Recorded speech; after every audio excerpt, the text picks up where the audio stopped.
Hi, Ugly Grandma here, and I'm going to talk about the 9 books that I read in August. I do have notes down below because I can't remember all this stuff off the top of my head. As I've said in previous videos, I have 5 criteria that I go by when I am rating books. Generally rate books higher than most people would just based on this rating system, but it's my initial reaction, character development, plot and structure, writing style, and then rereadability and recommendations. Let's get into it.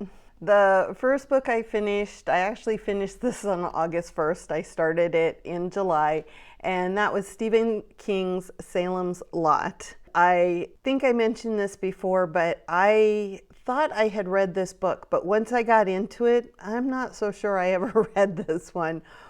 And I thought I owned it, but now I'm starting to think maybe I didn't since I didn't read it. But I have to say, I really enjoyed this book. I'm not much of a vampire person, but I really did like this one. This is his second book. It's about a guy named Ben that goes back to a town that he grew up in, and he's a writer and he wants to write about this haunted house that he had a traumatic experience in when he was a young boy. While he's there, of course, the town starts getting taken over by vampires. It's a really good read. I really enjoyed this one, and I gave this one 4 stars. Quite a few of these I read on my Kindle. The next one was Blob, a Love Story by Maggie Sue. And I read this one for the Goodreads Debut Darlings Challenge. This says fantasy romance, but I'm gonna lean toward more sci-fi than fantasy. It's about a young lady that finds a blob, and basically she turns this blob into what she hopes to be the perfect boyfriend. Throughout this process, she learns a lot about herself, mainly that she feels the need to have someone in her life to be happy. And throughout this process, I kind of think of it as a finding yourself kind of thing, where she realizes that she needs to be happy with herself before she can be happy with others. For this book, I gave it 3.5 stars. The next book I read was Junie by Erin, Crosby, Eckstine. This is considered historical fiction with a little bit of fantasy or magical realism. I read this one because it was another one that was part of the Debut Darlings Challenge, and I was kind of up in the air about whether to read A Blob, a Love Story, or Junie. And I finally thought I'll just read both of them. I am so glad I read Junie. It was a wonderful, wonderful book. Throughout this process of reading a lot of these books, I want to say blind, because I had no idea what it was about. I just knew that I had it on my Kindle and went ahead and read it. I totally enjoyed it, and I'm starting to find out I really love historical fiction novels, because I think a lot of the books that I have given 5 stars to in the last 4 months have been historical fiction novels. I really enjoyed this one. It gave a very unique perspective of an enslaved 16-year-old right before the Civil War, her wanting to be different and wanting to be free, and what she goes through to do that. She actually gets help from the spirit of her dead sister. There's just so much to this story. It's a beautiful story. I gave this one 4.5 stars, and I would highly recommend reading it. It's a great story if you haven't read it already. Okay, had some technical difficulties, but I think I got it worked out. The next book I read was Wonder by R.J. Palacio. I'm not sure how to pronounce that. And I read this on my Kindle, and this is a young adult fiction book. For this book, I have watched the movie, but I hadn't read the book before. So I was kind of anxious to read the book because I love to see how movies and books differ and try to figure out which is better. 90% of the time, I gotta say that the books are definitely better than the movie. I really enjoyed this book. I love the fact that it's done from different perspective. It's about a little boy that has some facial differences. His parents have always kind of sheltered him and kept him at home and homeschooled him and allowed him to more or less hide. As he gets older, they realize they really need to get him out there and let people see what a wonderful kid he really truly is. They enroll him in the school at 5th grade. Of course, kids are mean, so there's a lot of bullying in this. The fact that it's done from different perspectives, not only from August's perspective, but from his mom's, his sisters, his friends. So you get everybody's perspective on what is going on at that moment in the story. It's really well done. I really enjoyed it. I gave this one 5 stars. The next one I read was The Storm We Made by Vanessa Chan, and I read this through Kindle Unlimited. It was one that's been on my Kindle Unlimited list for quite a while, and it's like either read it or take it off of there. So I decided to read it, and it's another historical fiction. I went into it blind. I had no idea what it was about. I really enjoyed this story. I actually read this one in just a couple of days. I really liked the characters in it. I liked the way it was written. There were a couple of points where it was a little bit slower than the rest of the book. I just pushed through, and I'm glad I did, because the overall story is absolutely wonderful. I gave this one 3.5 stars.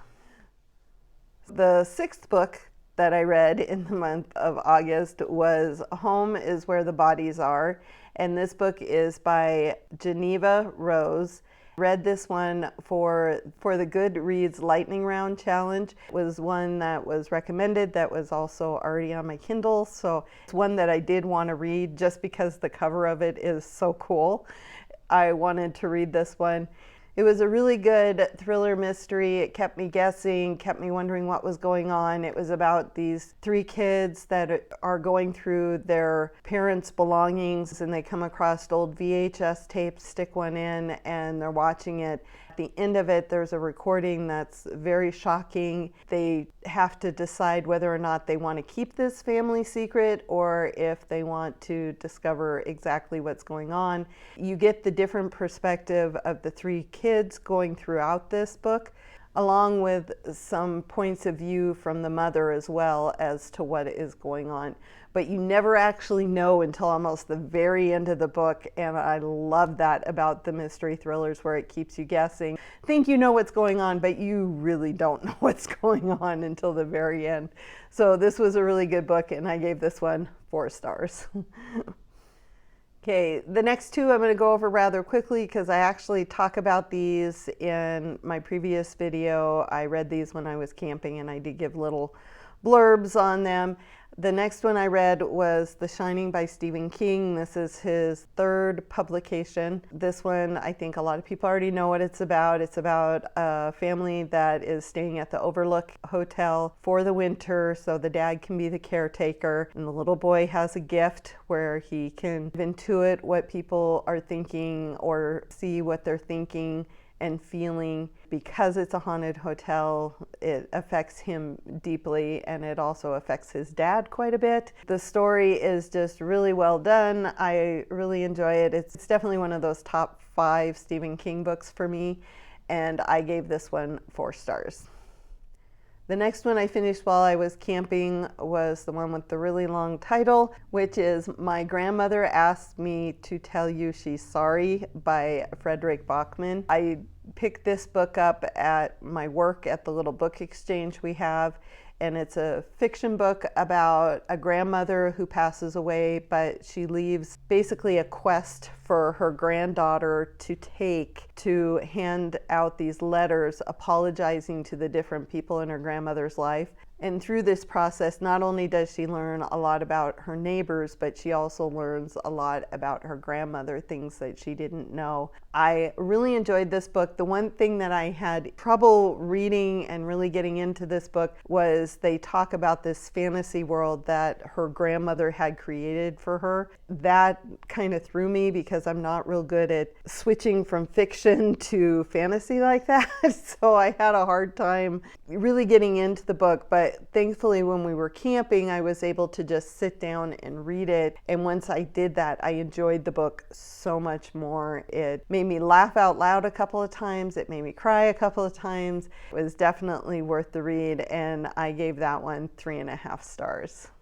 And the last book that I read was Red Rising by Pierce Brown. I read this for the Kindle Sunny Series Challenge. It's definitely one that I wanted to read because a lot of booktubers have talked about how great this book is. But I was a little bit worried because I'm one of those people that when everybody hypes it up, I'm so excited to read it or watch that movie or watch that TV show. And then when I watch it, I'm like, I don't know.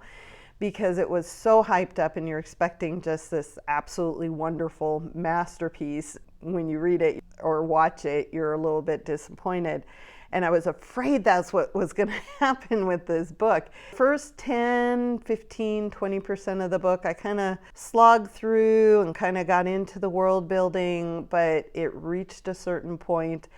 This book is about a man named, or a kid really, he's 16, named Darrow, that lives on Mars, and there's different caste systems. So the Reds, which he is part of, is the lowest caste, and then Gold is the highest caste. He's always lived in this red environment where they don't have much, but they have a lot of love and friendship and laughter, but they also have a lot of heartbreak because of being the lowest caste in this system.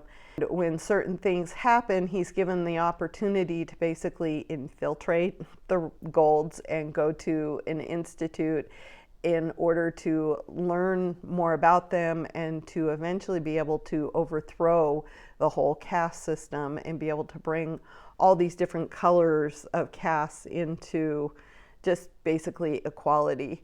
I got to a certain point in this book, I didn't want to put it down. And not only that, there was a couple of sections where I could not read fast enough to find out what happened next.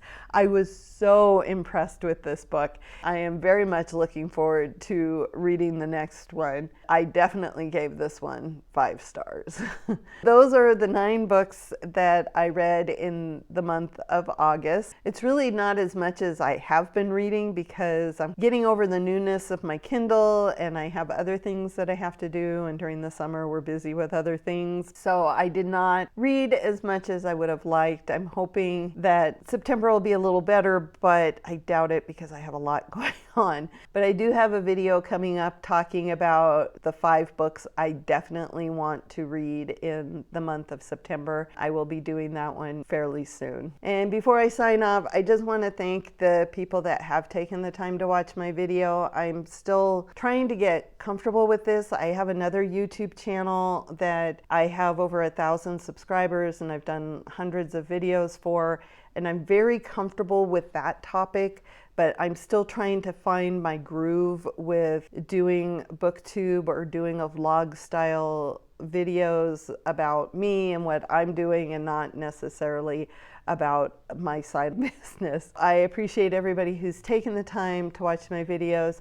If you do have any kind of suggestions or helpful criticism, not just, hey, I hate your videos, I would really appreciate that. If you have any suggestion for video ideas, I would definitely take those as well. I do enjoy doing these because I am really getting back into reading. I'm very passionate about it and have been since I was little.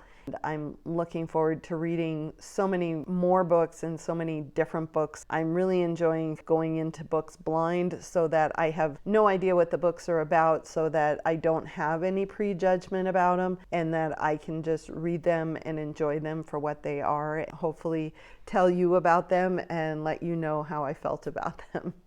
Thank you so much for watching my video. If you did enjoy this, please give it that thumbs up. If you really liked it, hit that subscribe button, and I will see you in the next video. Bye.